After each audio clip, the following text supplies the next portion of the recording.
Okay, so um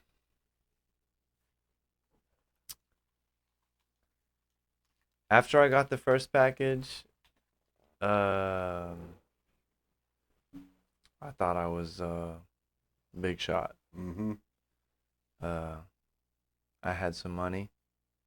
I didn't have to rely on anyone. I didn't have to rely on any brothers, any family. Mm-hmm. I wasn't without. Uh it's not fun being indigent. Mm-hmm. So I did my best to buy some blue jeans, buy some t-shirts, some tennis shoes. Oh yeah, the shoes. Yeah. As soon as I got the drop, I got paid. I was a new person. Yeah. Yeah. Being in the county the first time, I was indigent.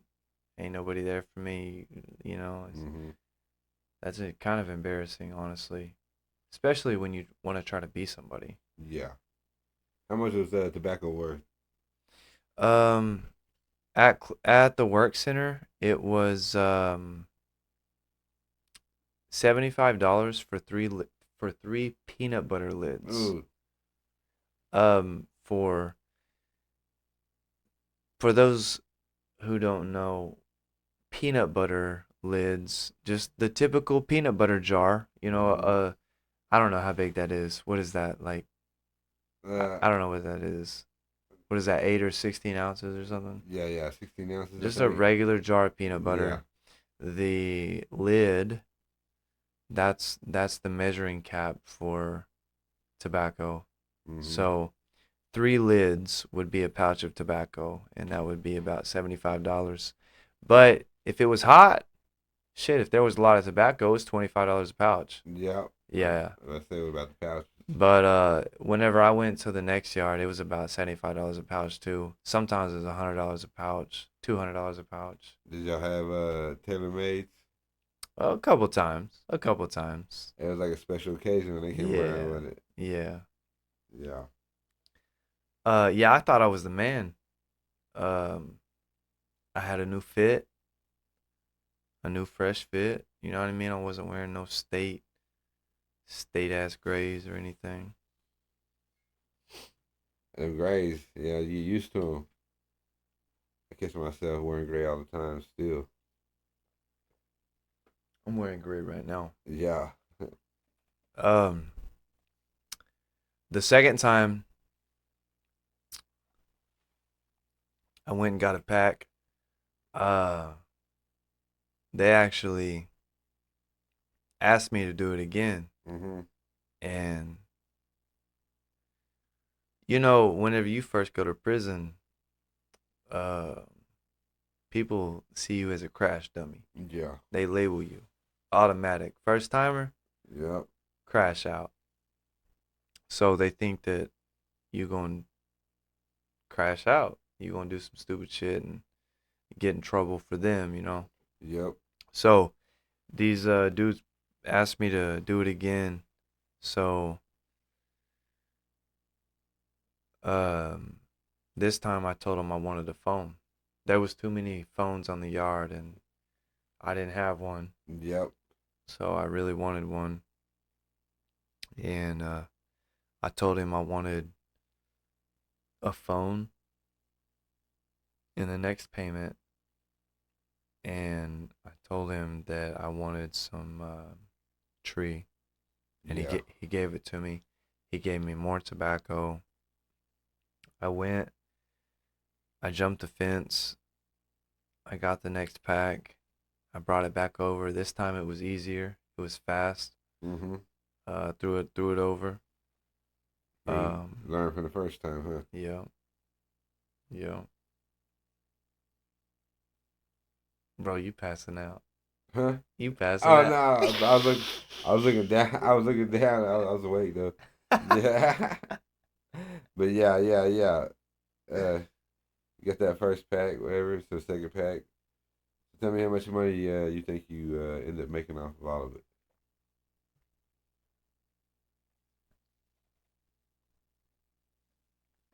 I don't know. I didn't get. I got more than 2 packs, Yeah. but that second pack, I wanted the phone, Uh huh. and they gave it to me.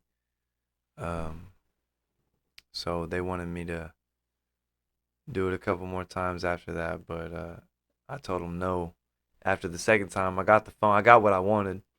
I had the money. I had all the money. I had the phone.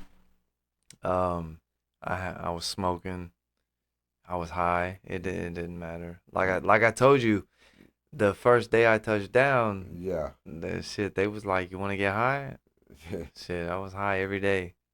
Yeah. Um, I went and got a few more drops after that. So this one dude, uh, he had some money, and he was bringing in dope, Uh huh. and I wasn't really fucking with that shit. Yeah. Um, it's all the same charge. You know what I mean? Dope is the same as phone. It's the same as tobacco, same as tree. It doesn't matter. It's all a class X. Yeah. Um, but honestly, I wasn't fucking with that. Mhm. Now I knew in the first few packs that I brought in, there was dope in it, Mhm. but that wasn't all it was. That wasn't all it consisted of. I Yes. seen what was in the packs, and this other dude wanted me to go get some dope, but I didn't want to, and he told me he would pay me half of what he got, Oh yeah. and so I told him, all right, bro. I went out there. The first time I went out there for him, I went out there in the middle of the night. It was like 2 a.m. Yeah. We popped the window. We opened the window. I crawled out. I fucking went down the edge of the building like I was a fucking ninja Oh yeah. and peeking around the corners and shit. Double agent, huh? And I went directly to the spot that I went the first time. And the second time I got the pack. Mhm. Because if they didn't come and get me yet, they didn't Yeah. see it. Yeah. So I made it all the way over there. I jumped the fence, bro. I made it all the way over. This time this guy's people put it in the shipping container yard. Mhm. And he told me it was in a certain shipping container. And bro, you know how there's only like 3 or 4 colors of the shipping containers. Yep. And there was a lot of them. I don't know. And I was trying to look for the ones closest to the road and the ones closest to the fence, to the yard. Uh And huh. man, it was tough. And I went over there, it wasn't there. I came back, I was like, it's not there. It's not. Matter of fact, I climbed over the first time, Uh-huh. told him it's not there. I went back into the unit, snuck back into the window. Yeah. He called his people, and he was like, "It's there, it's there, it's there." I was like, "No, it's not. It's not there. I'm not gonna. There's no way that I would come back right now and tell you it's not there if it's there." Yeah. I literally looked in like 15 containers. I'm not gonna jump over This there. dude gave me specific instructions, and I followed his instructions, Uh-huh. and then I even did more, and it wasn't there. And I think his people were fucking with him. Yeah. Um, but finally, sometime later, he was like, all right, it's there, it's there, it's there." He was on the phone with him while he was telling me, "Yo, it's there." He's talking to him. He's talking to me. He's like, "It's there, it's there. Go it now. It's there, it's there." Man, it's like 3:30 in the morning now. Mhm. Damn. I'm trying to go to bed now. Yeah. Like fuck this shit. I'm gonna get tricked off now. This is some crash dummy shit. So he ended up talking me into it. So I went back over. This time it was there. This time This it was time. there. It wasn't there the first time. This time it was there. I got it. I tossed it over the fence. It was just a little, you know what I mean, a little pack. It Mhm. wasn't huge or nothing, but I tossed it over the fence. I jumped over. I ran straight back to my unit Mhm. and I ran to the window because I went out the window. Mhm. So I ran straight back to the window. And when I got back to the window was closed Oh no. and there was nobody there. Bro, tell me that wasn't some dope head shit. Yeah. What the There was nobody there. And bro, it's like every day everyone was high. It was crazy. Yeah. It was insane. That was some dope head shit if I'd ever seen it, man. That's I crazy. literally went and I was now at the window, banging on the window, Oh man. hoping there wasn't a guard in there, you know? Wow. Um, and then finally somebody opened the window, they let me in. Um, Whenever I threw the pack over, I jumped over, and you know those state gray pants? Mhm. The privacy fence, is like it had spikes on the top, like a privacy fence. Yeah, yeah, like all trying all it's spiked up and then So some size. so on the back side of the fence, there was the 2x4, like I would say 3 to 4 foot up, right? Mhm. You would have to take a really high step to get onto this 2x4, and then you could boost yourself over the fence, right? Mhm. And that's exactly what I did.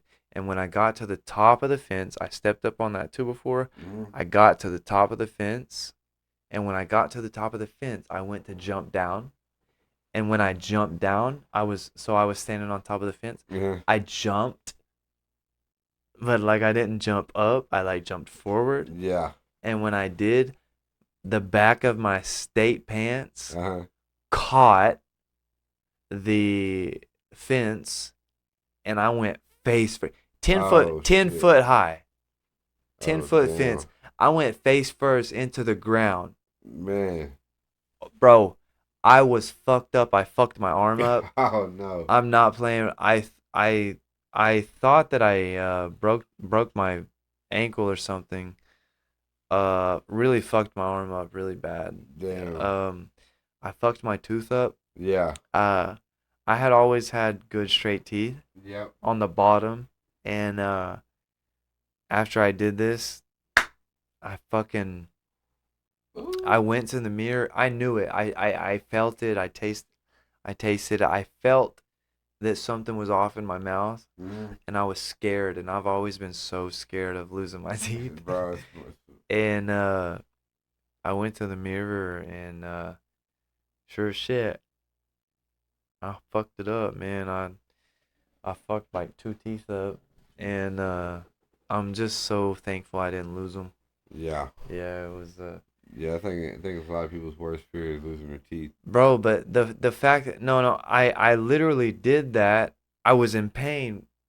I went back to the window. Uh-huh. Nobody was there. I'm knocking on the window. No one's there. I stand out there for at least 5 minutes, man. I'm freaking out.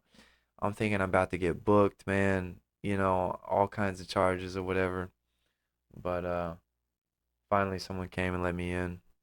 That's crazy. Yeah. And the next day I was supposed to go to work. That I didn't work for like 3 or 4 days. That's I was fucked up. oh yeah, Yeah, I look, was. you got the pack. No, I was fucked Oh, you up. fucked up from when you Hell yeah, fell? I was in pain, bro. I was fucked Ah, up. I thought I damn. broke my leg and shit. Damn, felt like when you go to lower security Hell and the yeah, I and was the fucked and the up, brothers beat on your legs and stuff in it. man. Um, nah, work center was cool. Yeah. Shit, it was cool, man. There was in some people's drops. They were getting They was getting hurt. whole liters of alcohol. Oh damn. They was getting stuff from the world, man. They was getting that real shit. Yeah. This one dude, he was a white dude, real good, real good homies. Uh, he was like, "Hey, Pac-Man." He was like, "Hey, go over to my bunk Mm. and get underneath the rack and pull out that box and get a drink. And I was like, all right. And his unit wasn't my unit. Mm-hmm. So I went over to his rack and I told his celly, I was like, hey, yo, he told me to come over here and get a drink. Mm-hmm. And I pulled it out. It was a whole bottle of Oh, clear wow. Tavarsky. I was like, bro, what the fuck? And I've never been a huge drinker or nothing. Yeah.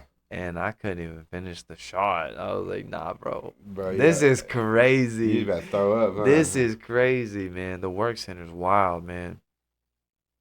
Um, shit, we was playing sports, basketball, softball, Horseshoes, huh? horseshoes. It was cool. Going to work, leaving the compound, coming back. Hey, check this out.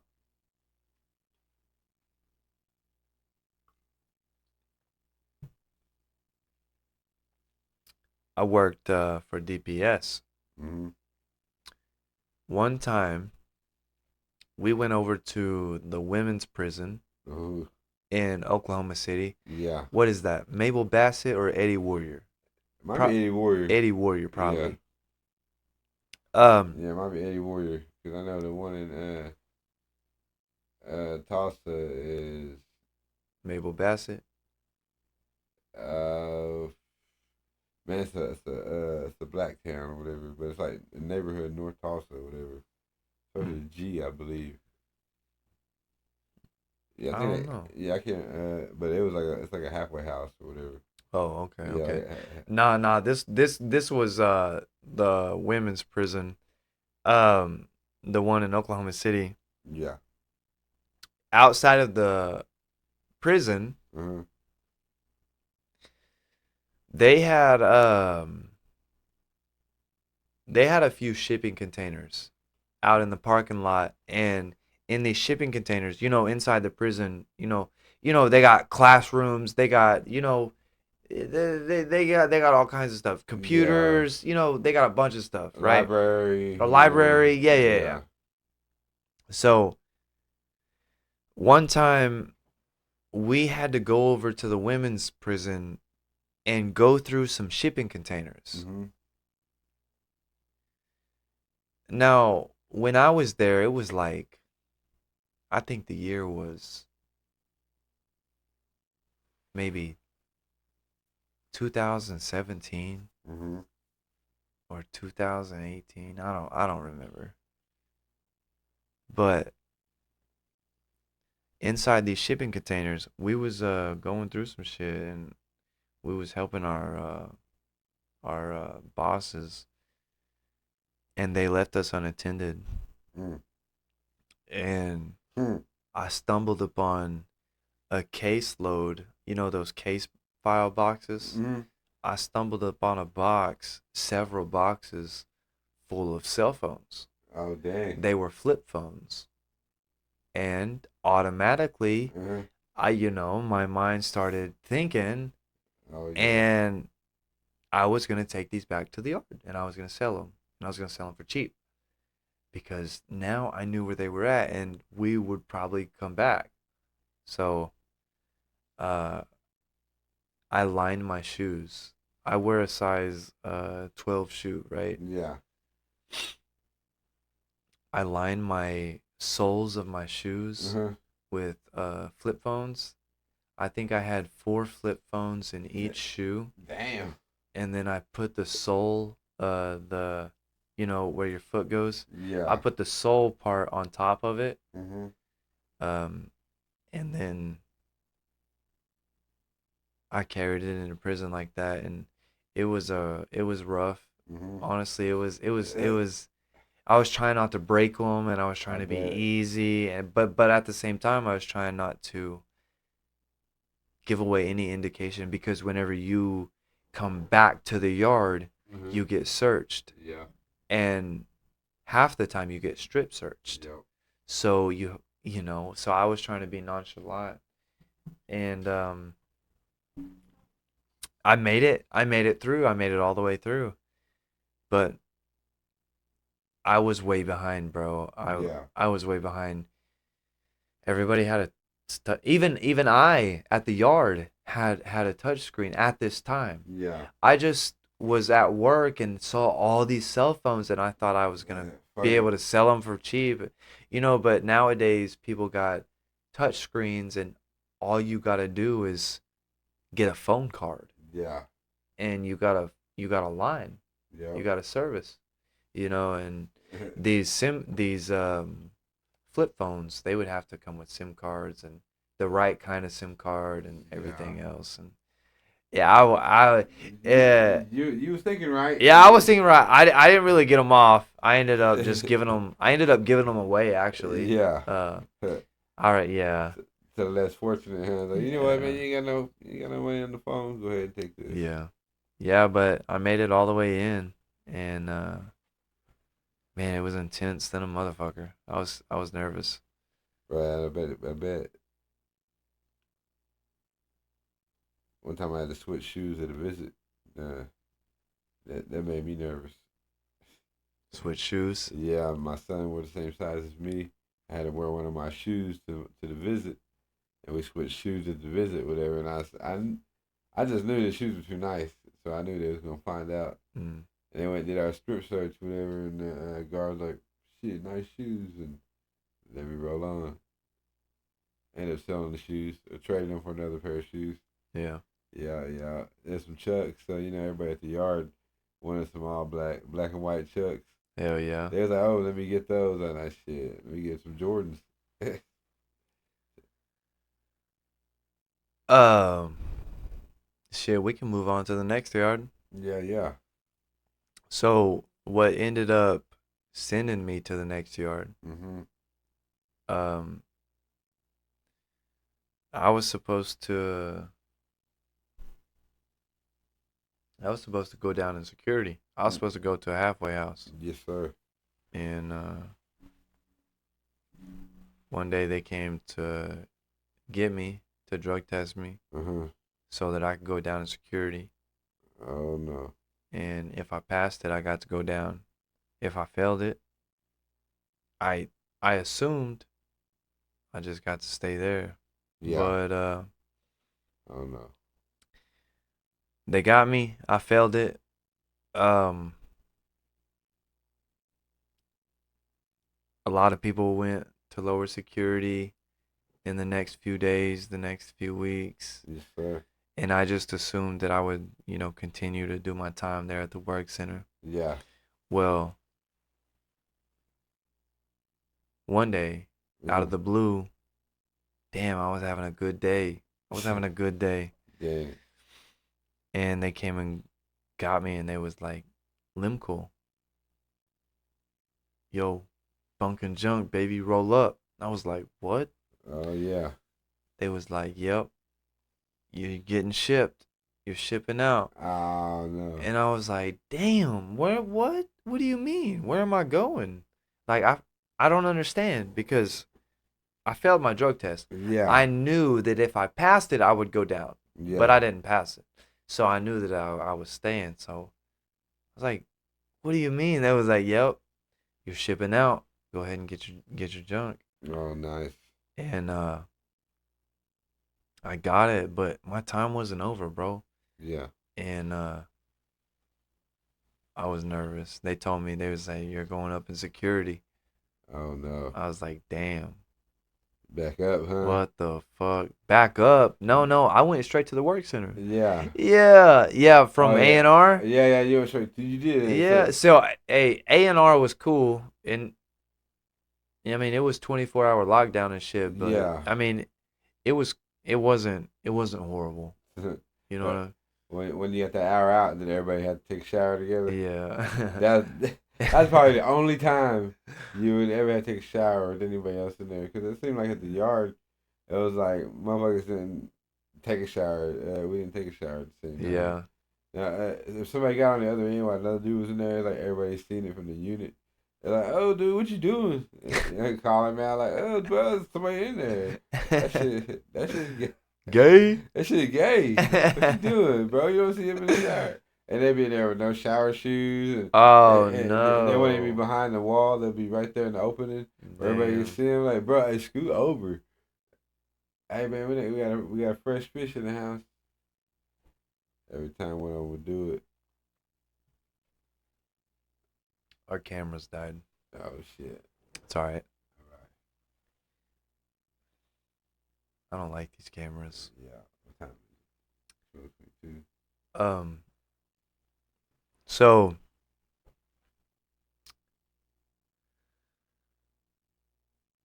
I ended up going up in security. Mm-hmm. I went to William S. Key. No. They sent me to a high minimum because I had too many points. Uh-huh. And you see, that's what they do at A&R. Yeah. They assess you, and they assess you by your crime, your charges. They assess you by your gang affiliation, your tattoos. They assess you by your Yeah, age. your age. Um, and after it's all added up, that's how many points you have, Mm-hmm. and then that's where they send you. So, they, luckily, bro, by the grace of God, I don't know how it happened, but I had low enough points that I went straight to a work center. Oh, I don't understand. I don't okay. get it, but it happened. Yeah. Um, After I went to the work center, they sent me to William S. Key. I had 5 points while I was at the work center. No, you actually need 7 for we go to a medium, huh? The failed drug test gave Yeah. me +2 points. Uh, and instead of staying at the work center, Uh-huh. they sent me up in security, and they sent me up in security, and uh, I ended up doing the rest of my time at William S. Key behind a fence. Wow. It was it was considered a minimum, but it was behind a fence. It was Yeah. it was kind of rough, but You have a lot of people out there? it's closed down today. Oh yeah, is it? Yeah, yeah. Um, Yeah, and there's some people that came from the Keys. yeah. I mean, that's a yard. It's definitely it's not the work center. I'll Yeah. tell you that. The day I got to the yard, Uh-huh. um, well, the day after I got to the yard, I was walking with some brothers across the yard. Uh-huh. There was a couple Savage Boy members. Yeah. There was a couple just regular natives. And I was just kicking it with I was just trying to get the feel on things, Yeah. and I was cruising with them. And I was like, "Yo, where are we going?" They was like, "Shit, we going to pick up our knives." I was like, "Damn, what? What you mean?" It was like, "Oh yeah, we're going to pick up our knives." It was like we had to hide them. We had to bury them on the yard. And then we went and picked them. They had them buried underneath an air conditioner unit Damn. on the yard. Yeah, for like it was the maintenance shop or um the CNC shop or something. Yeah. Yeah. Yeah, but it was the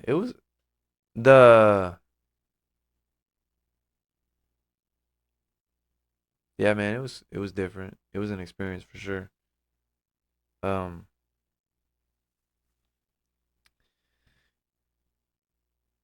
I was kind of new, Mm-hmm.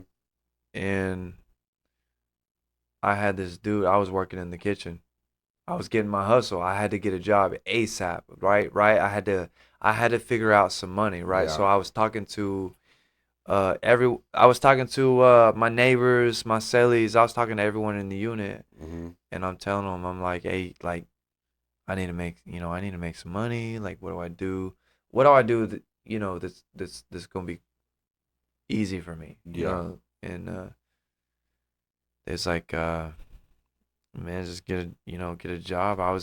I got a job in the kitchen in the Mm. chow hall Yeah. at first, and I was taking food back to the unit, selling it. I was taking Yep. sugar, yeast, all that shit in the kitchen. I was taking it back to the unit to sell it Mm. because everything's money, everything's currency in prison. Yep. So, I would take everything I could back to the unit. We would make sandwiches, like we would make so the yard they wouldn't get egg sandwiches with No. sausage or bacon or anything. Yep. And that's the type of stuff we would make in the kitchen, like for the kitchen ladies, and then we would of course get what was left, and Oh yeah. we would take that back to the yard and sell it, sell it for high dollar too. It's high commodity. Yeah. Especially you had a bunch of red rockets. Yeah, red rocket, Pause. red rockets. You put them on the cut up list.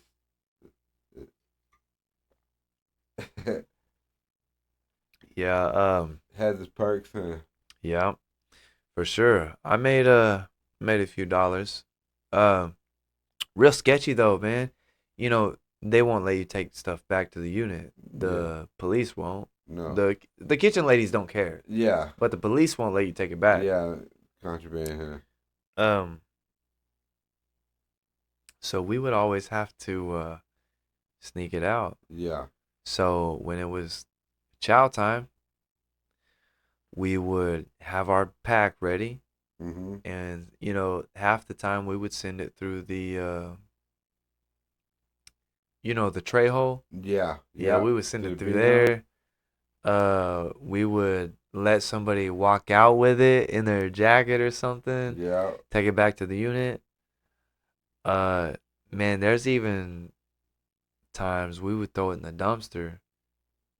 Wrap it. We would wrap it up Wrap it real up. good. You Yeah. know what I mean? Several trash bags, and then Yeah. toss it in the dumpster, and then eventually have someone go back and get it, Mm-hmm. or whenever it's time for you to go back, you would go get it. Yeah. But yeah, that's gross. That's gross to That the is motherfucker. But that is gross. uh, yeah, eventually after the chow hall, man, the chow hall, fuck, that wasn't nowhere to make no money. That was just No. a good place to eat, and Yeah. have a couple dollars. That's it. Yeah. Because you're not bringing a lot of shit back No. when you're working in the kitchen. You're bringing some shit back, but if But you're bringing too much back, you're gonna get caught. yeah. So You're getting to bring certain shit. yeah, Yeah. yeah, you're very limited on the Yeah. shit that you can get too, like sugar, yeast. Yeah. That's how you make the dough, all the bread. That's how Yeah. and the yeast, that's very good for For hooch. For the hooch. And all the sugar is good for the hooch. Yeah, it was yeah, I learned a whole lot, man. I learned a lot. Yeah. I learned how to make some hooch too. My neighbor, in fact, he lived so our at the Keys, Uh-huh. it was a four-man cell. Yeah. So it was you and your bunkie, Uh-huh. and then just 3 or 4 feet Got on the ground. further, it was another guy in his bunkie. Mhm. So y'all were all cellies. So you had four Oh, cellies. okay, You had okay. 3 cellies. So my neighbor, okay, and also now there was so on each unit there were 2 floors, and both floors had their own individual cell, Uh-huh. right? Yeah. And I really believe the way it was laid out, I believe that it might have been an old hospital, Yeah. an old military hospital, something. Something haunted, huh? And 4 people shared a toilet and a shower Mm. with the next cell, which was 4 people. Damn. So 8 people used one shower and one toilet. Oh, shit. And That was gross than a bitch. Bro, I bet it was. Um, yeah, it was kind of nasty. Yeah, But it's nasty. yeah, so 8 people shared one bathroom, and each cell had their own sink. Yes, sir. So the sink wasn't in the bathroom, the sink was in the cell. Yeah, So it was like it was a hospital or something, you know. yeah, But yeah. I bet y'all had a lot of you have any paranormal experiences anywhere you've been locked up at? oh yeah, yeah, yeah. Well, you never know. Yeah. You never know if it's like a person looking at you Uh huh. or if it's a soul or Yeah. like a spirit or something. Bro, it, now I will say while I was at the Keys, Uh huh. there was only 2 deaths recorded. Yeah. I only Okay? recorded. You know, there's probably more than that. Yeah, but while I was there was Yeah. 2 deaths recorded. Yeah, that was just on my unit. I don't know about the other units. Yeah. Um, so it's yeah, it's real interesting, you know, not knowing, not really not knowing what's looking at you Mhm. or who's looking at you. It seems like you always see a face in the glass, Yeah. and then you look up, and there'll be nobody there, and it won't even be count time. So it's like, who did I just see staring at me? The first day I got to the Keys, it Uh, was I got there late. Yo, the first time mhm. I got dropped off at the yard, Yeah. I was one of the last people to get dropped off, and I literally rode around the state of Oklahoma, Mhm.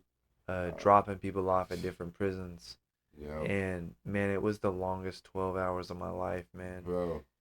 Um, whenever I got to whenever I got to the Keys, that ride, it Wasn't as long. it was about 6 hours. I went to the I went to A&R, you know, because you got to go back to receiving assessment, receiving Yeah. to, you know, they're the ones that figure out where you're going to go next. Yeah. You know what I mean? They're the ones that giving you the points. Yeah. So, You hit that checkpoint, huh? yeah, so when my point flagged in the system, Uh, you know, I ended up going back to A&R, but I was only there for like I don't know, a short time, yeah. maybe a couple hours, Yeah. maybe an hour. Not that long, yeah. Yeah, no, but the ride though, that was everything else because you know I had to drop other people off too. Yeah. That one wasn't bad. That one wasn't horrible. But yeah, the Keys, it was interesting, man. It was I got my I got my feel on the gangsters. Yeah. I got my feel on the prison mentality. Yeah, I heard a lot about the keys. Heard you get Yeah. wild there. Yeah, it was pretty wild. It was it wasn't horrible. Uh-huh. It wasn't horrible, but that's everything I expected prison to be. Yeah. But today, and I know I didn't make it to a medium security. Yeah. I didn't make it to a maximum security. I know that there's people in Oklahoma who are doing serious time, bro. I didn't have to do that. Yeah. I got lucky by the grace of my creator. Uh-huh. Somehow I was able to escape my violent Uh-huh. criminal gun charge. Yeah. I was able to get it to a non-violent possession charge Mm-hmm. to do the time on. Yeah. And when I did that, I thought I was pushing my luck, but Yeah. somehow I ended up at a work center. Yeah. They gave me a split 15, and I ended up at a work center, Yeah. my first touchdown, Yeah. and that was Yeah.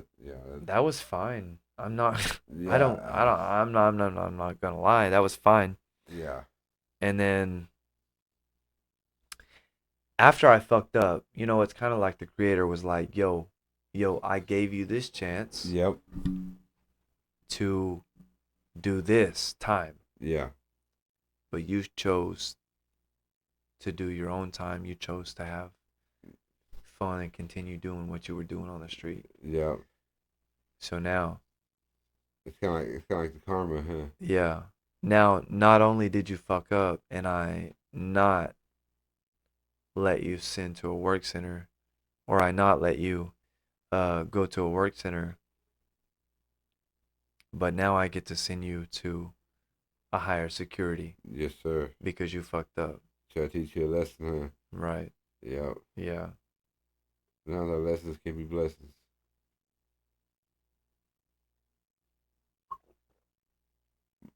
Mold us into who we become.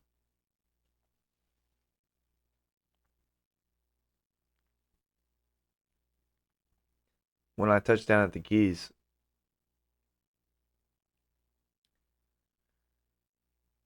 I got there pretty late because when I left the work center, Mm-hmm. um, we made a couple more stops Yeah. picking up some people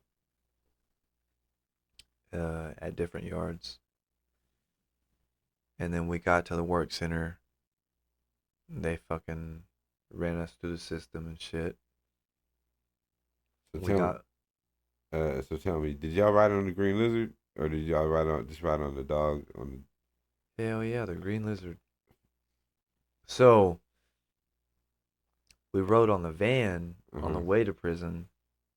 Green Lizard. I'm sorry. The white van Uh-huh. on the way to A&R. Yeah. The Green Lizard to prison, and then I So, rode the Green Lizard again to the next yard. Um, hell so, yeah, so tell me about the ride on the Green Lizard. 'Cause the seats are metal. like metal park benches Yeah, type setup, whatever. So there's no seat belts. yeah. There's no armrest. There's nothing like that. Was you able to find some sleep? You, No, bro, I don't know how, but I was the only one that was able to sleep on the Green Lizard. I passed out, so I was sleeping sitting straight up. I adapted to sleep like in class and stuff like that back in school. So I was just asleep, and I woke up, and everybody was looking at me like, "This motherfucker, how the hell you fucking sleeping on this shit?" I woke up, my neck was all like folded, broke. I was like, "Shit," I went right back to right back to sleep. I know damn. they was hating me. I tried to sleep on the way to A&R, Uh-huh. but I was so uncomfortable. Yeah. That black box was kicking my ass, The, and it sucked. So yeah. The dog catcher van, that was the only thing I couldn't sleep in that. yeah, Bro, it was like my knees and everything. You're on metal, on steel or man, whatever. I was ready for someone to pull some Prison Break type shit, I and was too. Knock this shit over or something. yeah, I'm ready. I'm gonna Yeah, let me run. go. I'm ready to run Let me away. run. I don't want no escape charge, but I sure as hell run for a second. Yeah, Yo, escape charges 7 years. yeah, behind the fence too, in it. Yeah, Yo, day for day in it. yeah. Yeah, you get your enhanced credits taken. Hey, you want to know something? What's up? Shout out Danny Kennedy, R.I.P. My grandpa. So I Uh-huh. was adopted, but the family that I'm adopted to, my mom, she her father, like I said, R.I.P. Mm-hmm. Uh, he worked at the McAllister prison Uh-huh. in the man. I don't want to lie, man. I can't quite remember. I want to say it was the 80s or 90s. Uh-huh. Could have even been the 70s. It's probably the 70s. But it was over there at the Walls. You heard of the Walls. Oh yes, sir. Famous. Um, he was a counselor, and they had a prison riot. Severe prison riot. Horrible. Yeah. Um, they ended up taking my grandpa hostage. Oh wow. Um, he was the counselor, and he was a good guy, good fella, and a lot of the inmates respected him because he did them right. Yeah. Um, I don't know the entire story, but there was a few convicts who really liked him and respected him, Mm-hmm. and they kept him safe. That's what's up. Um, like I said, he got taken hostage and shit. Yeah. But That's that had to be wicked. oh man, Man. he so from what I was told, I don't know a lot about it, but from what I was told, after he was taken hostage and then he got freed, Uh-huh. um, the National Guard, everyone was there. It was a big thing. Yeah, yeah. After he got freed, they sent him back inside the prison with a gun, Oh wow. and he told them, "I don't know if I can go back in there." He said, I'm afraid I'm afraid I'll kill someone, Yeah. you know, that took me hostage. Yes, sir. I'm afraid I'll kill someone that took me hostage." I be feeling the same way. Yeah, I would too, honestly. Like you, I who wouldn't, you know? you feel vulnerable and like Right. less than a man. Now, Yeah. the average person needs to understand that's how the average convict feels in prison every day, because most of those people live there Yep. and they ain't never getting out. They're going to die there. That's their home. Mm-hmm. That's their estate, their Yeah. villa, their castle. You hear me? Yep. They ain't never leaving. No, never. Some of us are there momentarily. We don't look at it as a home, but some people look at it as my house. The ones that are there momentarily, Yeah. those ones that actually live there, Yeah. they always watching those ones that are there momentarily. Yeah, they are. Yeah. You ain't about to mess up my routine or anything I got going on here. Yeah. Yeah, bitch, this is my house. Yeah, if you're a threat to my peace, they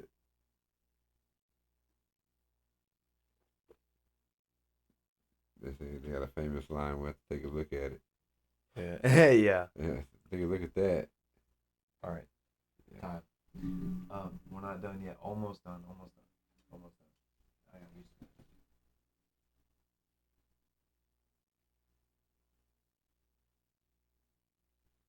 All right. So,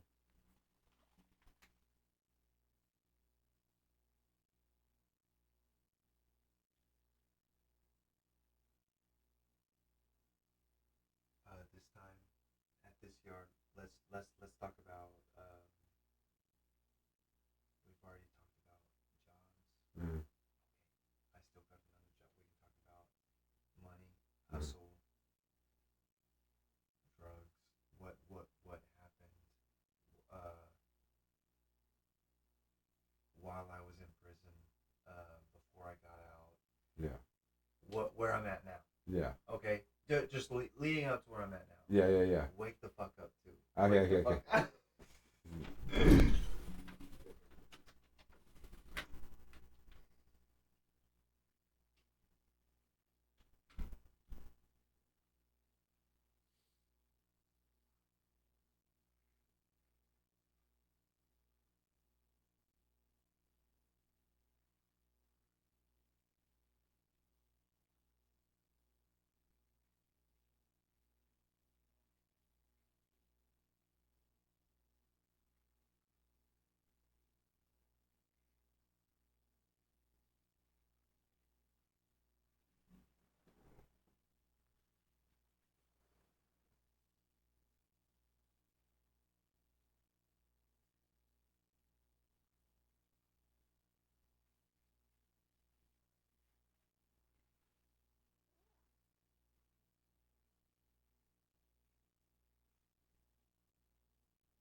All right.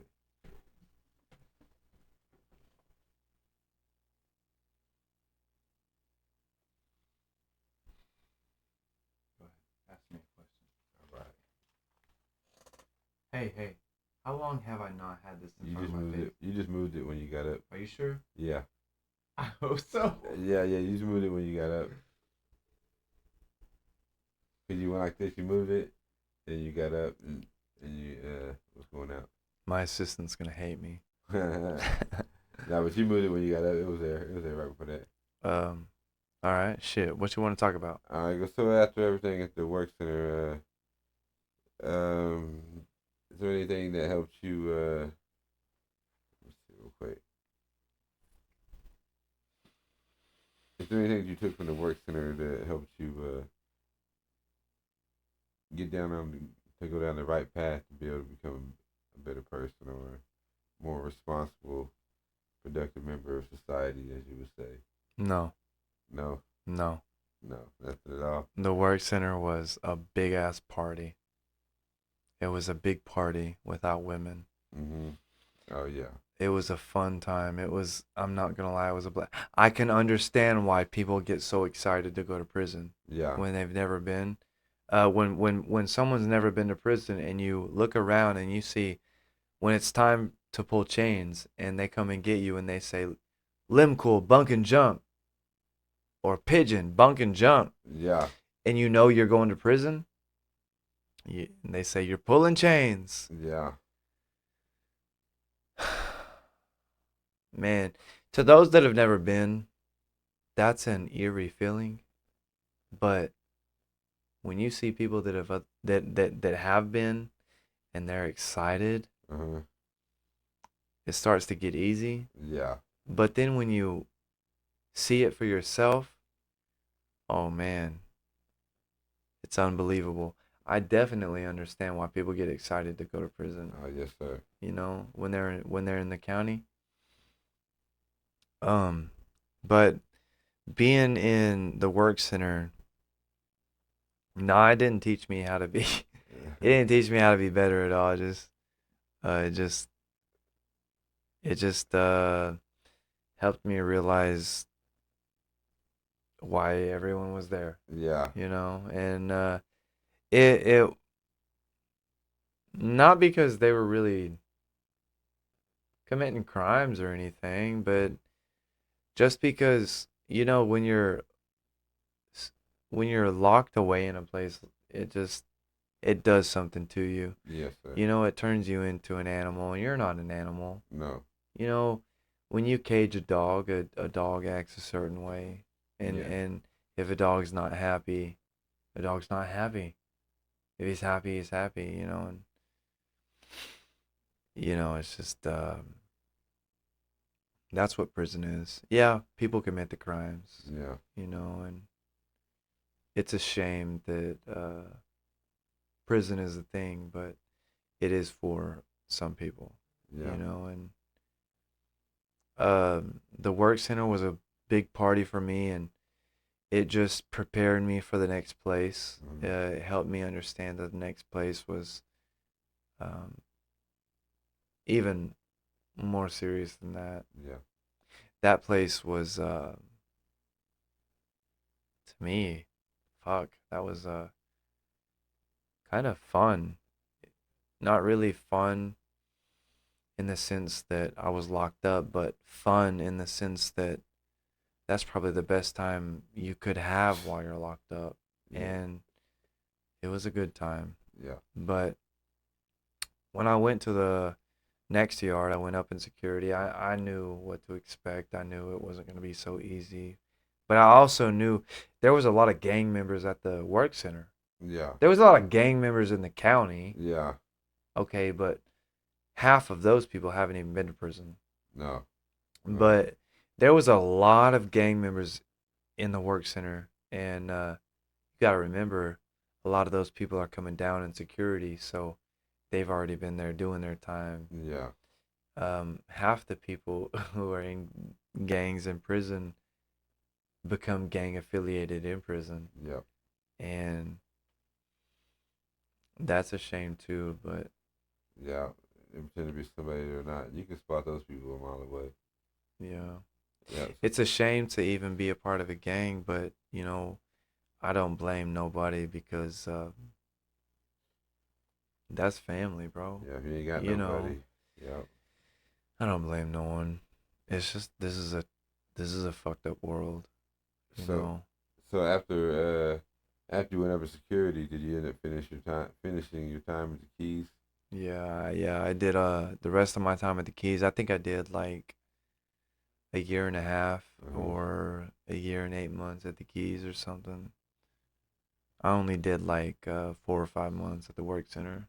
Okay, so you said we're just going to lay on your rack and do your time after that, huh? So when I got to the Keys,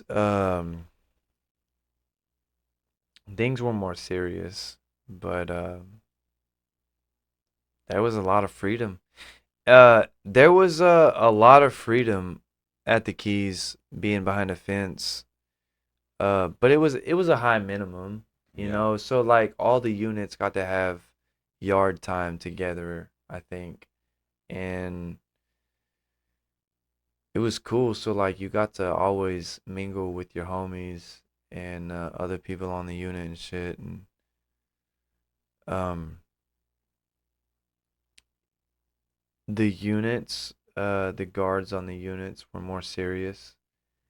They didn't really let you come in the units or anything like that, but Yeah. there was a lot of people that you know snuck past or whatever. Um, That's right. the Keys was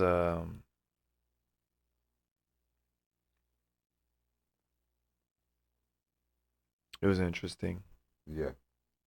You see the movies, you see the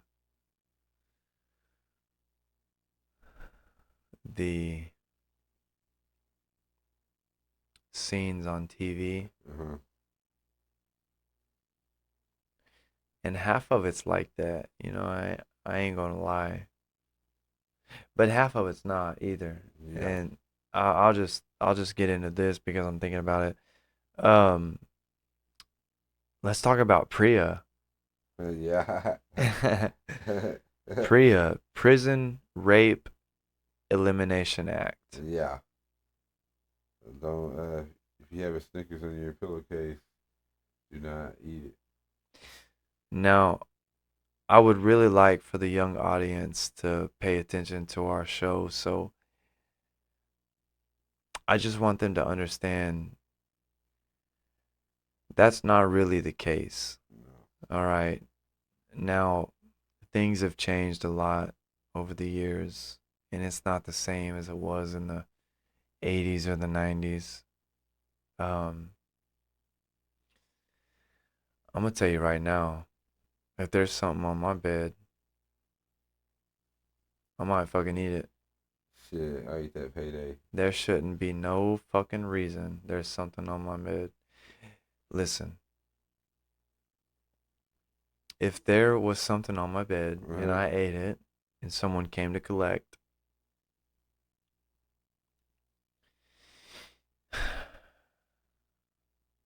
I probably would have did more time. Yeah, Yeah. definitely. Nobody's coming to collect. No. Listen, they show you the Priya video Uh-huh. when you go to prison. They Yeah. actually show you it in Yeah. A&R, don't they? See, I'm Mogi County too Oh, Mogi sometimes. County? Yeah, Yeah, I didn't get to see it in Mogi yeah, they County. came and got a bunch of us. It was about 20 of us that had us watching it, and they showed that video. Damn. Yeah, Don't eat the candy bar. don't eat candy bar unless you're ready to fight. Yeah. Um, there's not a lot of people fucking. No. No, there's some people. Hey, don't get it twisted. I've seen a lot of feminine men in the Uh-huh. prison system, and they're in Oklahoma. Um, at least from what I've heard, Yeah. in Peasies. Oklahoma they're called peasies. Peasies. Uh, I don't I don't really know what that means, peasy. Yeah. I don't really know. When I hear peasy, I think of easy peasy, lemon Yeah. squeezy. Yeah. my first welcome to the yard moment was seeing the Peasy. Damn. We come walking out after getting there early in the morning. Came out, ate chow. Everybody's doing their walking around the yard, their morning exercise. And I see something out there look like it's suntanning. I look at the brother. I'm like, what the fuck is that? He said, bro, welcome to prison. That's a peasy. He said, looks like it is, but it ain't. I like, oh shit, now I know. So lesson learned. Man, there are peasies, or I don't know what other people call them in other states or anything, but here we're just gonna call them peasies. Yes, sir. I don't know what peasies look like everywhere, you know, but I have seen peasies that look like women. I've seen peasies with tits. I've seen peasies. You know, I've seen people get jealous of peasies. We had a whole we had multiple cars or races and whatever at one of the yards I was at, and the PZ car had more than the brothers did. There was a peasy car. Yeah, bro, there were like 16 of them. There was like 12 brothers. We was like, oh shit, they got a bigger Oh man, a peasy our car. Were PZ they car. different races or the same Yeah, no, race? they're all different races. The guy that ran him was a bald black dude, whatever. And if they got out of line, he took him to court himself. Damn. Yeah, you can hear him too. Hey, listen, man. I had my first experience with a peasy at the work center. There was a couple, Yeah. but the one that was there, the one that made herself known, I guess. Uh-huh. Uh, her name was Chocolate, Oh damn. and man, she didn't care. She was black. Uh-huh. She didn't have no like long hair or nothing, but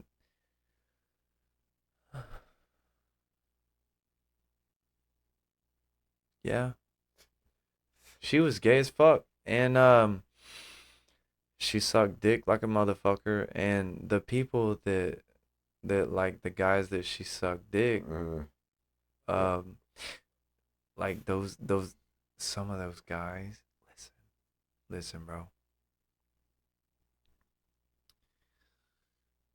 I'm glad Chocolate is her alias, you know, because so some of those guys that were getting head or getting whatever, the cheeks. uh, Pause. that shit was supposed to be a secret. Yeah. I've seen some I've seen some big dudes, you know. Right. I've seen some heavy dudes, some heavy hitters. Uh, Um I've seen Chocolate coming out of their rooms, coming out of the, you know, out of privacy with them. Chocolate, she would always be like, you know, tobacco at the work center. Tobacco, the police didn't care about it. yeah. They didn't care. You feel like smoking fun of them Yeah. sometimes. Um, Chocolate, she would always come up to anyone smoking, be like, "Hey, can I get shorts?" Nobody would want to smoke with her. They would let her have it and then just leave. Bro, that's crazy. Yeah, Yeah. there's peasies in the penitentiary that look like straight women. Yeah. See some key holders hanging out. They got their ones that are attached to or tagged, you know. Oh no. Bro, you be like, and everybody don't know, but they won't say nothing. Mm-hmm. I'm like, that's who's running y'all. Oh no. You know what they say? So, They say it's only gay if you do it 2 weeks before you get out. yeah. I heard it said if you don't do it no more after that, it don't count.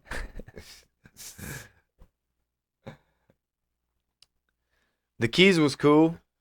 I learned a lot of shit there. Yeah. Um,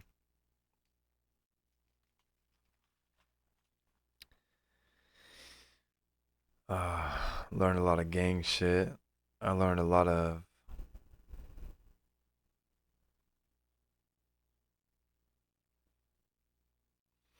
I learned a lot of important shit. Yeah. I learned how to be alone. Yeah. I learned how to accept nothing. Yeah. I learned how to just accept being by myself Yeah. and knowing that nobody was going to be there. And it was just me. And it was easy, honestly, because prison is another world. Yeah. It's another type of environment. Yeah. It's just like an American going to China Yeah. or an American going to Africa or Germany or whatever. You know, it's just totally different. Gotta adapt, huh? You know, If you can. many people out here in the world who have never been incarcerated, they have no idea what it's like, and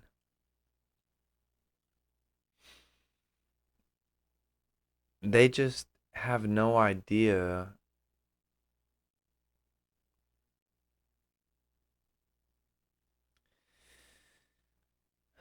what it means to have to endure something or go through something so severe. Yeah. Okay. Now, there are tons of people who deserve it. Okay. Tons of people commit the crime. Okay. You deserve to do the time. You know, there's a lot of people that don't. Yeah. Yeah. I met a lot. Nobody cares about them. But you do the crime, you do the time, right? Yes, sir. And you learn along the way.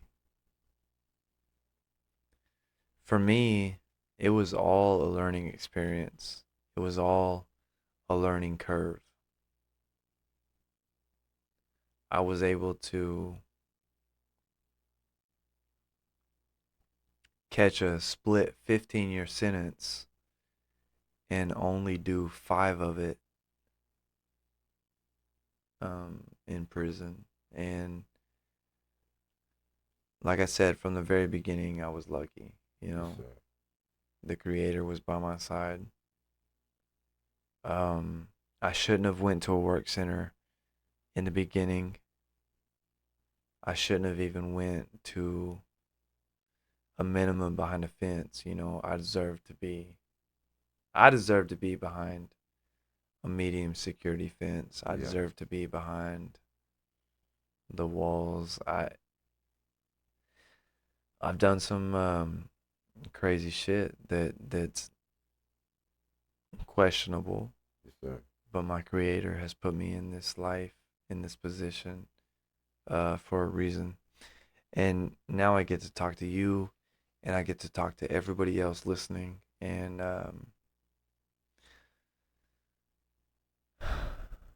I get to explain that growth is important, that growth matters, right? It doesn't matter where you came from, but it matters how you face the situation, okay? Sir. Um, Being at the work center, it was fun. I got to party, I got to have a good time. Being at the Keys, I had to grow up, and that's a place that helped me understand that the path that I wanted wasn't it. Mm-hmm. The path that I wanted was the easiest that I thought at the time, and that was selling dope because I thought selling dope was the fastest way to get rich.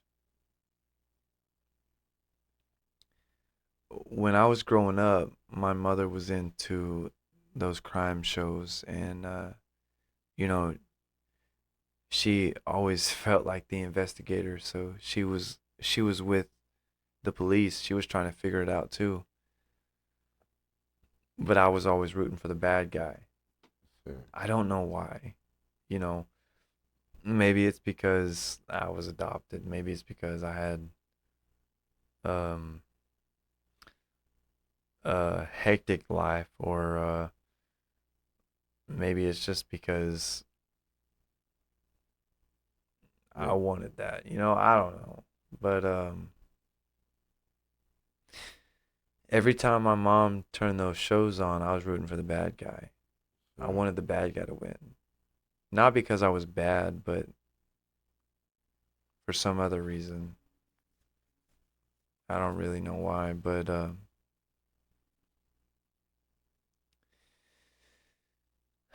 at the Keys,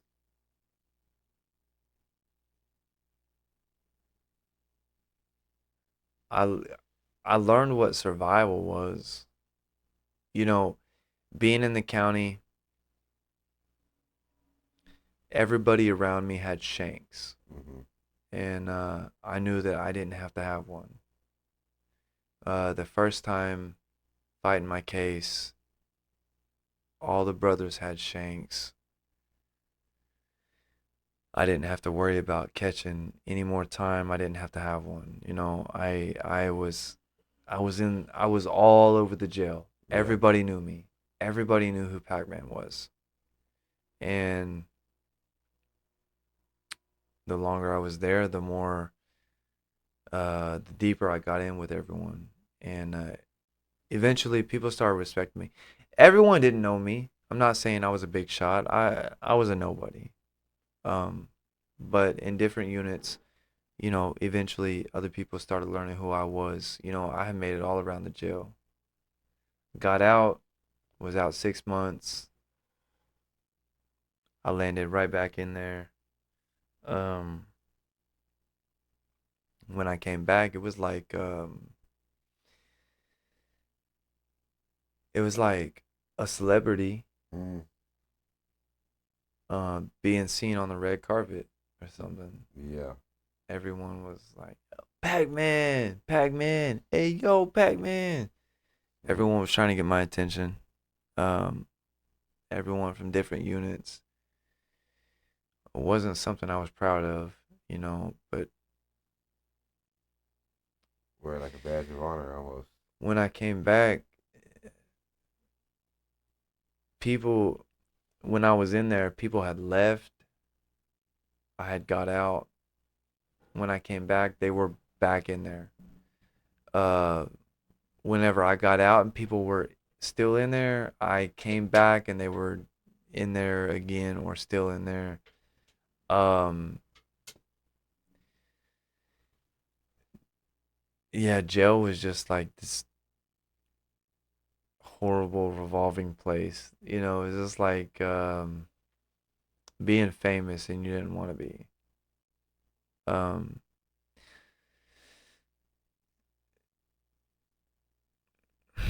it was I don't know,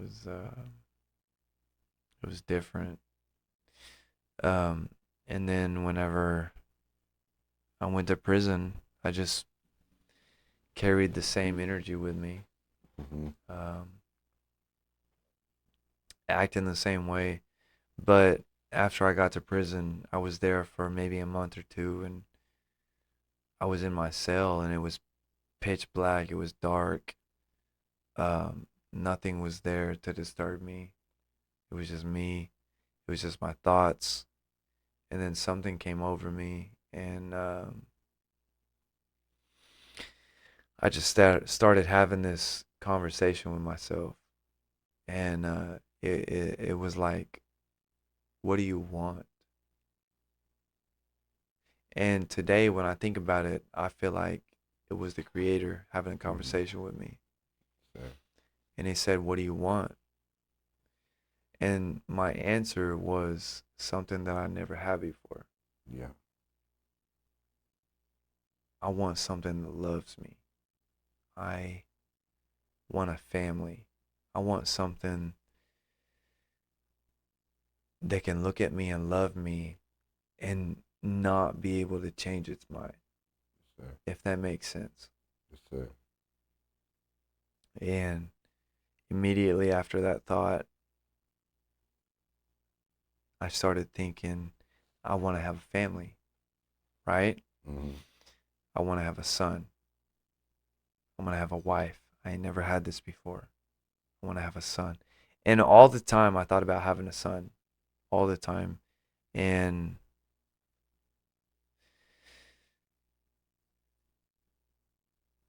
this time in prison, it was just crazy because it was just real. Uh, my thoughts were real.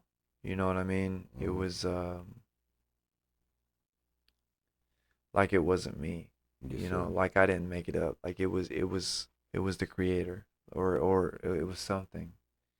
And it was asking me these questions. It was asking me what I wanted. I'm telling it what I want. I want a family.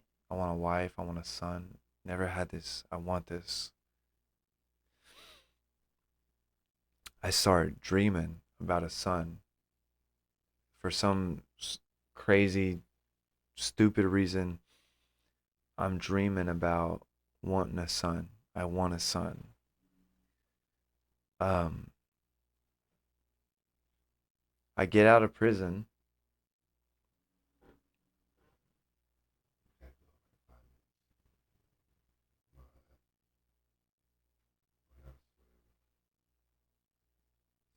Pretty soon I gotta go. All right, Yeah, all right, all babe. right. Yeah, yeah, babe.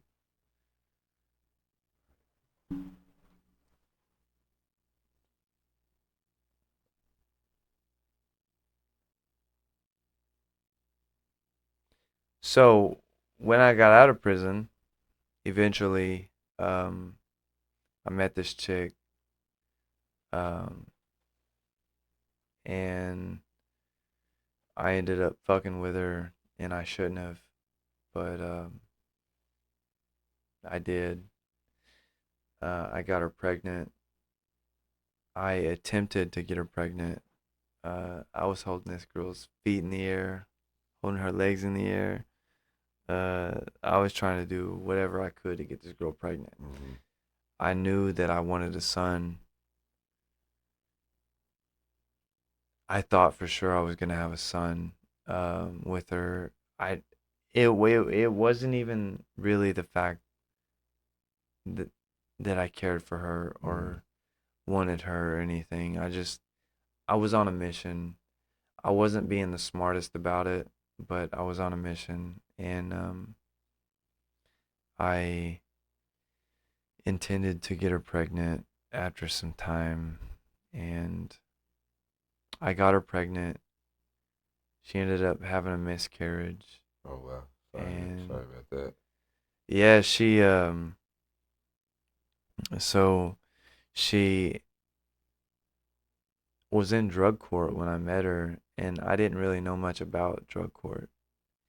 And you see, in drug court, they got all their rules and stipulations, and one of her rules was she couldn't be around felons. Mm-hmm. Well, I was a felon. I just got out of prison. I was a felon, and she got pregnant by me. So when they asked her who she was pregnant by, she told them, and she got in trouble, and she faced a punishment. Uh, and then eventually she had a miscarriage. Mm-hmm. After she had the Damn. miscarriage, I decided to get her pregnant again. And then again, she got in trouble with drug court, and she had to face consequences. This time, they were more severe, and we just kept on. We didn't care. We just kept on messing with each other, and she was pregnant, so I wasn't really trying to leave her high and dry or nothing. I was trying to take, I was trying Yeah. to have my son, And the and legacy, huh? And she, so the first time she had a miscarriage, the second time she got pregnant, and the punishment was more severe. She finished the pregnancy, and then they put a no contact order on me, and told her that she can not see me no more. Oh, damn. If she has contact with me, she's gonna be in trouble. So these stipulations had nothing to do with me. So I didn't think anything of it. Mm-hmm. Well, she was getting further along in her pregnancy. She was coming towards the end. And I had moved out of my house. So I had moved her into a house. Mm-hmm. And so this girl, so when I met her, she was living with her grandparents. Her grandparents, when I met her, I guess she was already being sneaky and being a bad person. Well, when I met her, her grandparents didn't like me because when I showed up to her house at her grandparents, she came out and got in my truck, and her daughter had gotten in my truck too. And then her grandparents had come out, and her grandpa, or not her grandpa, her grandma had started throwing a fit and acting irate like I was a bad person, like I was breaking some kind of law or some kind of rules, and she was telling me to leave her house and leave her driveway. And I'm like, I don't know what the heck is going on. And then her husband came out, who was my girlfriend's grandpa. Mm-hmm. uh and I was like, yo, you need to control your wife. He was like, hey, listen, just calm down, everything's fine. I was like, you need to control your wife, you need to get your wife under control. I don't know what the fuck's going on, I'm just here. You need to get your wife under control. uh well, the grandma didn't like that. She kept throwing a fit and stuff. And so after that, the grandma ended up kicking her out. She ended up kicking my girlfriend out. So Oh, damn. well, she wasn't even my girlfriend, she was just this girl. So she ended up kicking her out, and she ended up moving into a homeless shelter. So I ended up putting her in a house and shit. Well, after she got caught by drug court, um the first time, I moved out into a camper onto my parents' property Mm-hmm. for her. And eventually I was like, you know what, fuck this. Nah, I'm paying for that house. I just got this bitch out of a homeless shelter Yeah. to put her in a house for me to fucking go without, to Yeah. live in a camper. Like, what? No, this is not what's gonna happen. So I ended up staying at the house, and I didn't care what was gonna happen. Those rules didn't apply to me. Yeah. And one night, or one time, her and her friend, who was also in drug court, she only had friends that was in drug court. It was weird. Yeah. Like, I don't know. It was weird to me. But her friend, best friend, was also in drug court. And one time they were having a dispute, having a fight. And my ex, my at the time, my girlfriend, she was convinced, she might still be convinced, I don't know, but she was convinced that her best friend had dropped the dime on me being there. And she thought that her best friend had told the leaders in drug court that I was there so that they could do a home visit and put some attention on Oh, her. damn. Get a felon her. So one night I was there, and they did a home visit. And it was that it was that knock late at night. That knock that you're not supposed to hear. Yeah. That knock that either says, I'm here to cause trouble, or I'm here to take care of it. Yeah. Okay.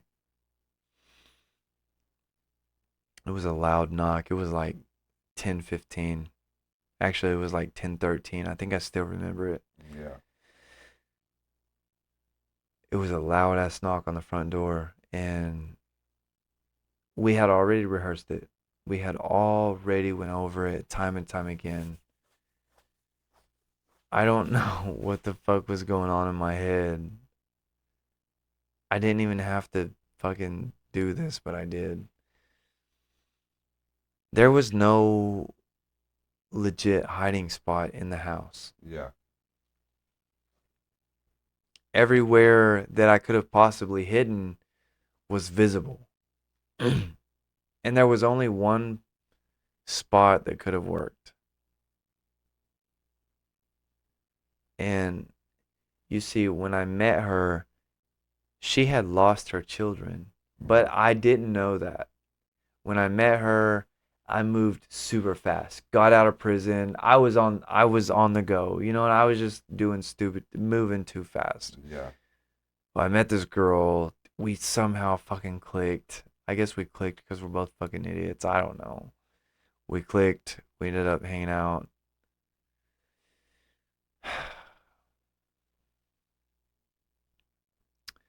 That night, the knock happens. I go. She didn't have her kids, but I was in the process of helping her get her children back. She Yeah. had two children that DHS had taken, and I was trying to help her get them back. And we had got this 3 bedroom house, and there was no hiding spots in the house, and there was only one spot that could have worked. And I knew it was going to work. It had to work. It had to. The only spot that was available in the entire house was in her son's bedroom. Mm-hmm. The house was small, so there wasn't a lot of getting around in it. And her bedroom, her son's bedroom, it was perfect. It was perfect. So her son didn't have a bed frame. Mm-hmm. All he had was a mattress and a box spring. And according to DHS, I guess that's all you have to have.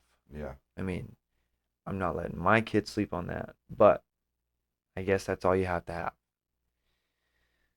Well, we had rehearsed it time and time again. I would go into her son's bedroom and I would lift up his mattress and his box spring. And her son was a little wild, Mm-hmm. wild child, if you will.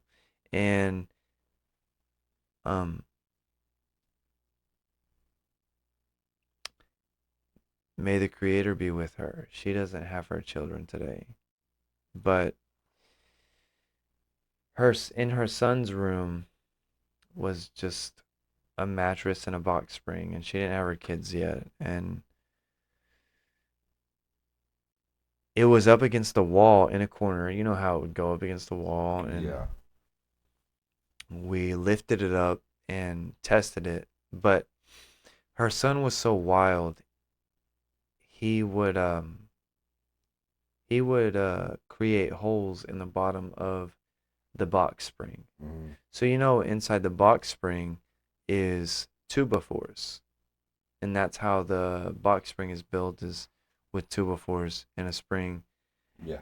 And well, long story short, we ended up making that my hiding space. He cut a hole in the bottom of the box spring and it was open. So the box spring, with something small enough under it, was able to sit and lie under it, okay, Yeah. without it being moved. And it was set level on the ground. It was flush, and it was fine. It was good. We tested it several times. This one night, she got a home visit. They banged on the door. They came in. They asked where I was. She told them I wasn't there. Um, they knew that I was there, and they weren't taking no for an answer. Mm-hmm. They weren't leaving without me. They searched the entire house and they couldn't find me. They went in every single bedroom. They opened every single cabinet. They opened the fridge. They looking for trap doors in the floor. Damn. They're looking and they can't find me. And they make it all the way to her son's bedroom, which is the very last house. I mean, the very last room in the house. And they're in the bedroom and they're gathered around and they're talking and they're trying to figure out their next move and they don't know what's going on. And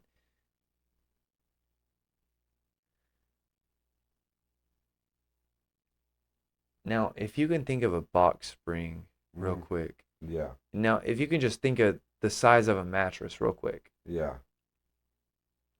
and if you can imagine yourself getting inside that, okay? Yeah. All right. So the mattress is a little smaller than a box spring, okay? But the box spring has more support because of the two befores inside of it, okay? Because of the wood frame inside of it. Yeah. So as the cops are in her son's bedroom, gathered around in a circle, talking, trying to figure out where I am, talking amongst themselves, saying, I don't think he's here. He's not here. Where could he be? And then another one says, he's got to be here. His truck's in the alley. Like, they know that I'm there. Yeah. Um, being under the box spring, you can't really make a lot of movements, right? Like, Right. it's got to be flush with the floor. It was on the floor. It has to be flush with the floor. So that means I can't really take deep breaths. I can't take big I can't breathe like I normally would. Yeah. So I'm breathing real shallow under this box spring and my breath just runs out. They're in there for way too long. My breath runs out. I hear them talking and I slowly let my breath out. And when I exhaled, the fucking bed, like the mattress and the box spring, it moved, like it elevated. Oh When I no. exhaled, it elevated. Just a little bit, just enough for them to see. They seen it and somebody said, that mattress just moved. That bed just moved. There's somebody under there. And then they said they lifted the mattress and they was like, freeze, freeze, hands where I can see them, hands where I can see them. Oh my god. Hey, they couldn't get the mattress up because my body was too big. So whenever they tried to pick it up, my force, it pressed it down. So they thought I was holding it down and they pulled their guns. Shit, they might have pulled them before, but Got they heavy they on. pulled their guns and yeah, when they lifted it, the guns were all over me. Oh man. They was like, hands, hands, hands, hands. I can't let me see your hands. Oh man. Man. They threw me around the bedroom. They threw me around my own house, man. Yeah. They threw me around the house. They lectured me. Um, they didn't take me to jail though. They ended up taking her to jail. She went to jail. She was in jail 9 months pregnant. Damn. The whole time she was in jail, she was trying to tell me that drug court and DHS wasn't gonna let me see the baby, and they weren't gonna let me be in the room, and they weren't gonna just let me be a part of it, Yeah. And the whole time she was in jail, she I kept in contact with her because nowadays, Mm, and it wasn't like this when I was in jail, but nowadays, uh, I guess they have a kiosk inside the unit, yeah. and that means that people inside the jail can have direct access to their people if their people put money On the kiosk or on the the kiosk. damn. Hell yeah. So I put money on the kiosk for my ex, my baby mama, and this is when she was telling me that DHS and drug court wasn't going to let me be a part of it. Yeah. But whenever she had the baby, she was in there until she had the baby. When they discharged her to have the baby, her friend ended up messaging me on the kiosk and telling me. So I was always in the know about what was going on. Uh-huh. So whenever I first whenever she first left and her friend messaged me, Mm-hmm. I knew that she was going to the hospital. So I immediately went to the hospital. And when I got there, nobody stopped me. Yeah. There wasn't no DHS, no social workers, no nurses said that I couldn't Uh, go in there. So I went in there and I was in there for the whole pregnancy. She was in labor for like, fuck, I don't know. Like, I might be lying. She might watch this episode and tell me I'm lying, but I want to say it was like 19 hours. probably. But she had a lot of trouble. You see, he wouldn't come out, Yeah. and she had a lot of trouble. And whenever he did finally come out, his umbilical cord was wrapped around his neck. Mm-hmm. So thankfully the doctors and nurses uh got it off in time, so it was all good. Hey man, But that. while I was there, the very next day, the very next day, a social worker showed up and asked to speak with me privately.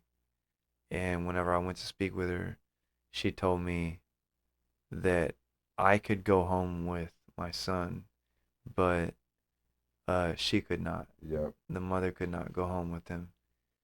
Um, and I was in shock, honestly, because I wasn't trying to, you know, I wasn't trying to take care of my son by myself. Right. Yeah, I wasn't up for that task. Um, so I told her I pleaded with her. I was like, "Yo, this is my first time. I was like, I don't have any children except him, and she has children. Yeah. So I don't know what I'm doing, and I know that she knows, a little bit about what she's doing, Yeah. and I somehow convinced her to let her go home with us, and she let her go home with us. Fast forward, the nurses were kicking us out because we had been there too long, Yeah. but my son had jaundice, So then stay here. so he had to stay under the light, Yeah. and that meant only one person could stay, only one parent could stay.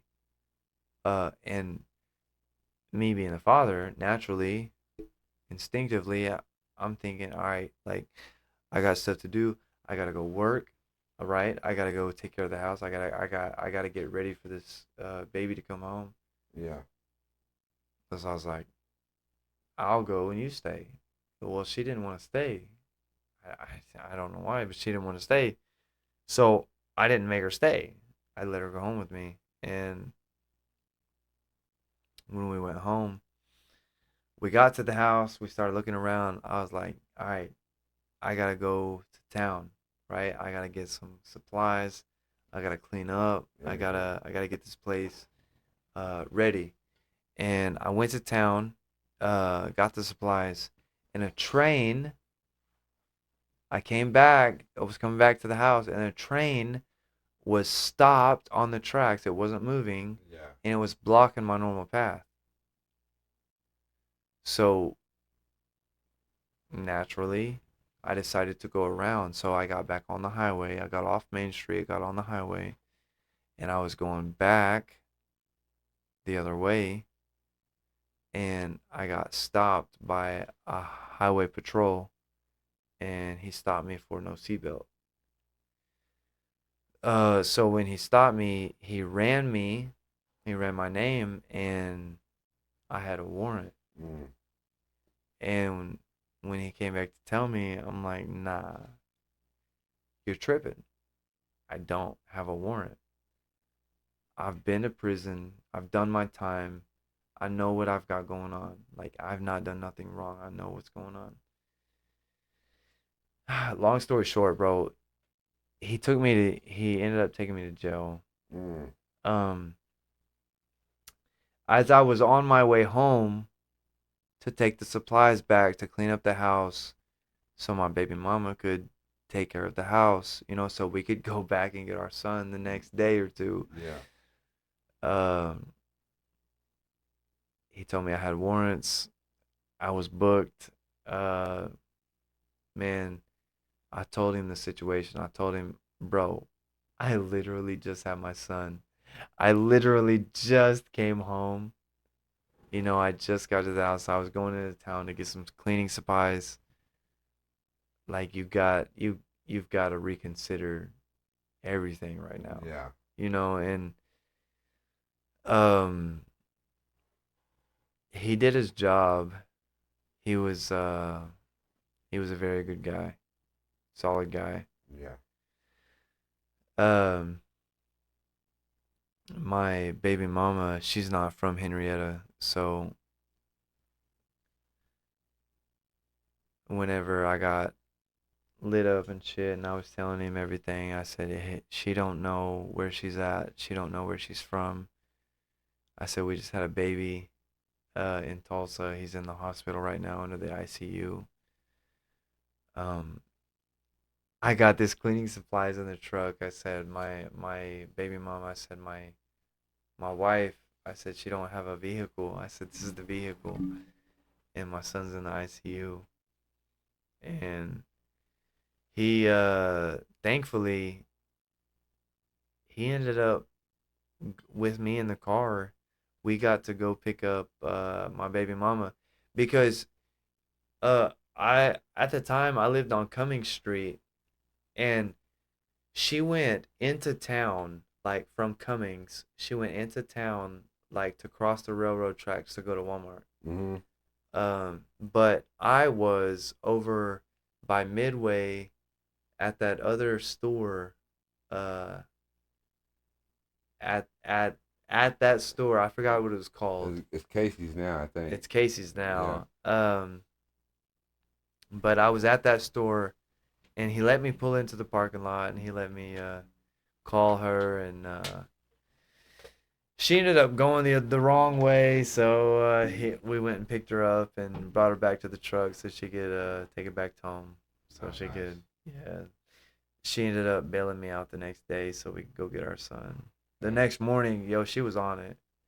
Yeah, she was on it. Hell yeah. Yeah, she's a different person. She's not a great person, but she was on it. She loved me. She Yeah. bailed me out, and we went and got my son. And eventually, I figured out why I had the warrant, and it was because I had contact with law enforcement. Sorry, I had contact with law enforcement that night when she went to jail, Uh-huh. and I never reported it to my PO. To Stacy and them. So Mike Stacy was one of the POs the first time I was on probation. Uh-huh. However, this next time I was on probation, I thought he was part of it this time too, but after I met my wife, Mm-hmm. um, I found out he was part of drug court. Mm-hmm.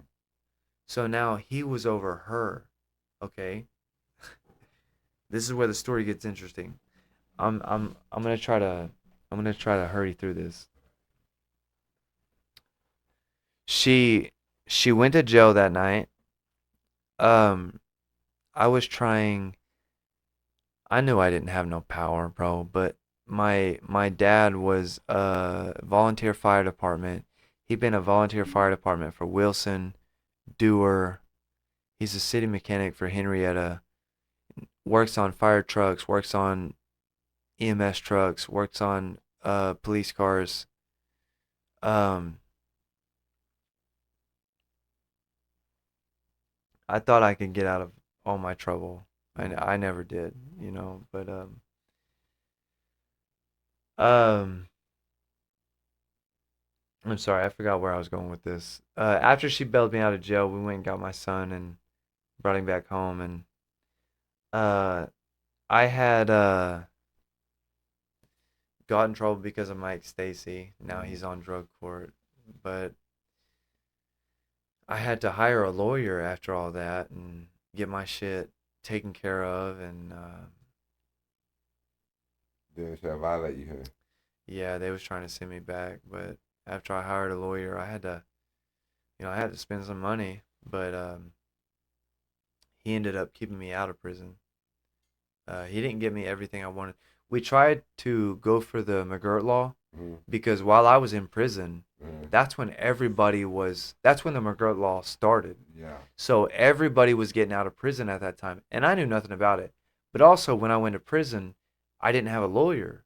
I didn't know. No, I had a public defender. Every time I got in trouble, I had a public defender Yeah. in the beginning.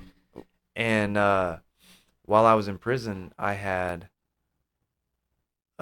learned that everyone was getting out on the McGirt law because this is tribal land. Yeah. And when I hired my lawyer this time, we were trying to do we were trying to erase my charges with the McGirt law Yeah. because it happened before I went to prison, before the McGirt law even went into effect. Yeah. And that's what we were trying for. We were trying to keep me out of prison, but we were also trying to do that. And they they had let too many people out of prison. They had let rapos out of prison, chomos out of prison. They let murderers out of prison, all on the McGirt law. Uh-huh. Okay, because of all the okay because the state police, the city police, now that they can't take tribal citizens. Yeah. Okay, now tribal, they have one upped Yeah. the state police in the city, and or the county police. Well, while I was in prison, they were letting so many people out. When all this happened for me, and I was trying to stay out of prison, my lawyer was trying to get the McGirt law. They denied me, and they denied me because they were in the middle of the process of going to the Supreme Court. The Supreme Court had ruled against it, um, and no, I'm sorry. The county, I don't know. I'm not sure who they would be considered as, the state, the city, the county. I don't know. But they were able to rule against the Supreme Court and in their favor say that too many people were getting out of prison with serious charges, Yeah. and they ended up denying me. So I didn't get the McGirt. I didn't get to erase my charges, even though I went and did my time. I didn't get to erase it. Um, my lawyer did keep me out of prison, so that was a plus. Yeah. Before all of that, I caught a DUI and was actually fighting that too. So I was fighting the DUI plus this stupid revocation, and it was man, it was a headache. But in the end, everything was okay, and I'm still here. Yes, sir. Yes, Amen to sir. that. Amen to that. Yes, sir. Before we end the episode, I just want to get in real quick. I just want to talk about how many times I've been incarcerated since all of this has transpired. Since I've been a free man, since my DUI, since this revocation that they tried to send me back on, I just want to express and elaborate on how many times I've come in contact with law enforcement over traffic violations. Yeah. Okay, and man, it's been quite a few times. Within the last 2 years, I won't count the last 6 months because I've been doing real good here lately. But within the last 2 years, in a year and a half time frame, I had been pulled over a good 15 to 20 times over traffic Yeah. infractions, speeding, and a lot of it was on my way to work. You know, I can't wait till I don't have a job, but a lot of being pulled over was on my way to work.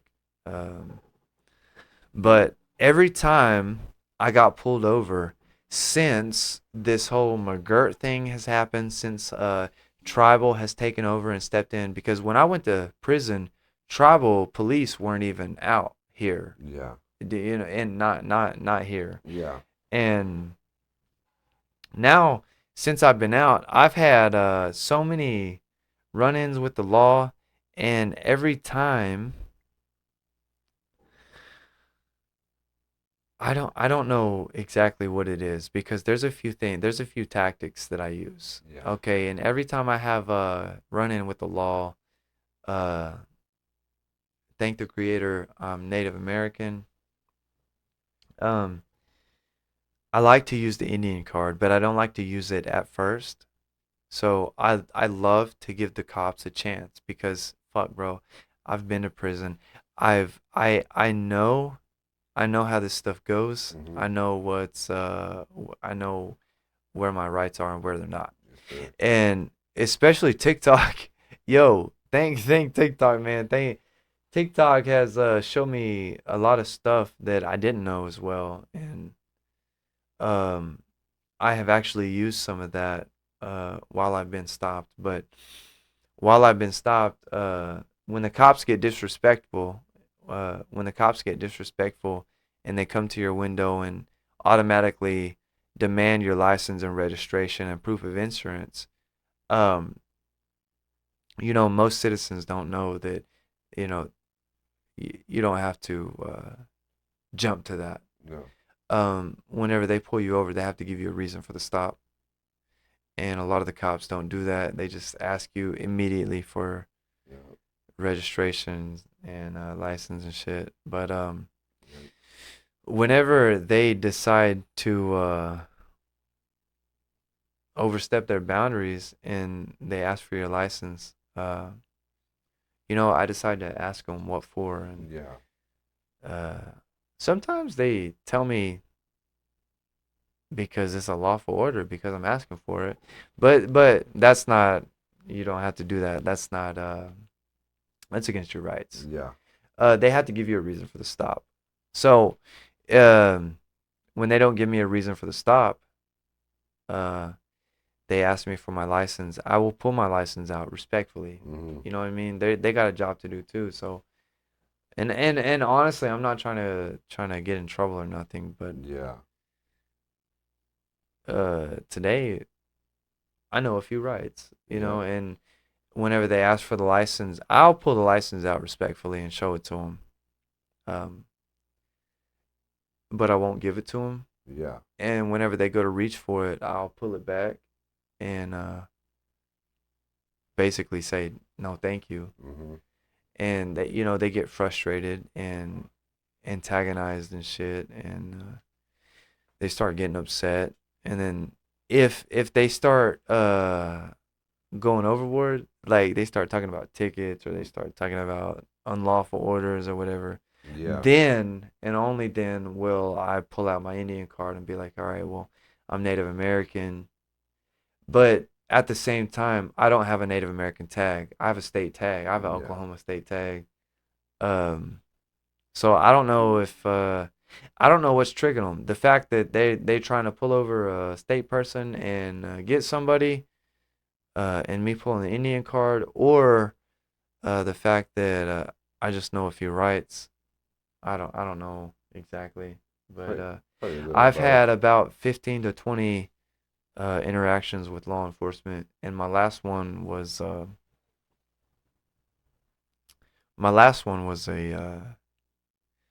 it was a close DUI encounter. So I didn't really no, I'm not a fan of drinking or anything, so I don't drink that much. But my girlfriend at the time, her and her family, they enjoy drinking, Mm, and we went camping one time, and I was with them, and we were out at the lake, and one time I had to work the next day, and we went back to my house this day, and we were going to get my work clothes, and on our way back, we got a phone call that was just not a good phone call, and it had something to do with my ex-girlfriend's father. So we got back there and we got it all figured out, and the cops had been called, but I made it there before the cops showed up. mm, My ex-girlfriend's father had my vehicle. He still has my vehicle, but he was driving my vehicle, and the cops had been called, and when we showed up, everyone was like, "Yo, he's gotta go, he's gotta go, he's gotta go." So I was like, "All right, all right, all right." So I went and told him, I was like, "Yo, you gotta go, you gotta go." So he packed up and he started to get in the car and go, and then immediately I'm like, "Bro, that's my car. You know, I can't really let him drive away in my car, especially when the cops are coming. You know, that's gonna be trouble for me too." yeah. So I got in the car with him and we left. And as we pulled out of the lake, the cops pulled in. The cops had already been called. The cops had pulled in. And as soon as we passed each other, I got turned onto the road and I hit it like 90 miles an hour. The cops caught up with us and they thought the driver had been drinking. They thought that he was the driver, but really I was just getting him out of there. No damn. I gotta go.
You good? I had nicotine Huh. and alcohol.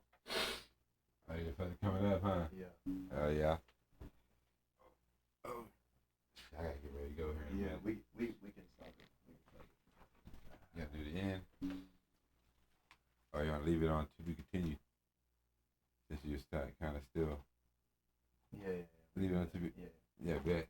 Alright, cause I was thinking there's still more to it. That's why I didn't want to interrupt you or whatever. And I was like, shit, but then they started hitting me up. But hell yeah.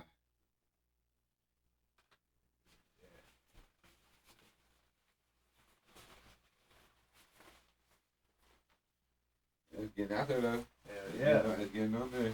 Hell yeah. All right, the next one is gonna be you. Making that history. Hell yeah. Hell yeah. All right, bro. bro. Appreciate Be it. careful. Man. Be careful.